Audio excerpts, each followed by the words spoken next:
CBSE +2 ഫലം പ്രഖ്യാപിച്ചിട്ടുണ്ട്. 85.2% പേർ വിജയിച്ചു. ഏറ്റവും കൂടുതൽ വിജയശതമാനം തിരുവനന്തപുരം മേഖലയിലാണ്. വിവരങ്ങളുമായി അനേന സതീഷ് ചേരുന്നു. അനേന, വിശദാംശങ്ങൾ. ഷാമിലി, 12ാം ക്ലാസ് പരീക്ഷാ ഫലമാണ് ഇപ്പോൾ പ്രഖ്യാപിച്ചിരിക്കുന്നത്. 85.20% മൊത്തത്തിലുള്ള വിജയശതമാനം. കഴിഞ്ഞ വർഷം മൊത്തത്തിലുള്ള വിജയശതമാനം 88.39%. എന്തായാലും ഇത്തവണ വിജയശതമാനത്തിൽ നേരിയ കുറവുണ്ടായതാണ് വ്യക്തമാവുന്നത്. കഴിഞ്ഞ തവണത്തേക്കാൾ 3.19% കുറവാണ് ഉണ്ടായിരിക്കുന്നത്. എന്തായാലും ഏറ്റവും ഉയർന്ന വിജയശതമാനം തിരുവനന്തപുരം മേഖലയിലാണുള്ളത്. അവിടുത്തെ വിജയശതമാനം എന്ന് പറയുന്നത് 95.62%. ഏറ്റവും കുറവ് വിജയശതമാനമുള്ളത് പ്രയാഗ്രാജ് മേഖലയിലാണ്. 72.43% പ്രയാഗ്രാജിലെ വിജയശതമാനം എന്ന് പറയുന്നത്.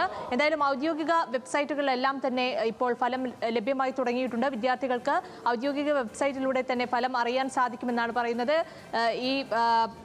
ഈ വിജയശതമാനത്തിൽ നേരിയ കുറവുണ്ടായി എന്ന് മാത്രമാണ് ഇപ്പോൾ നമുക്ക് മനസ്സിലാക്കാൻ കഴിയുന്നത്. ശ്യാമിലി, ശരി. CBSE +2 ഫലമാണ് നിലവിൽ പ്രഖ്യാപിച്ചിരിക്കുന്നത്. വിദ്യാർത്ഥികളെല്ലാം ശ്രദ്ധിക്കുമല്ലോ. ഔദ്യോഗിക വെബ്സൈറ്റുകളിലൊക്കെ ഈ ഫലം ഇപ്പോൾ ലഭ്യമായി തുടങ്ങിയിട്ടുണ്ട്. 85.20% പേരാണ് വിജയിച്ചിരിക്കുന്നത്. ഏറ്റവും കൂടുതൽ വിജയശതമാനം തിരുവനന്തപുരം മേഖലയിലാണ് എന്നാണ് ഇപ്പോൾ ലഭ്യമാകുന്ന വിവരം.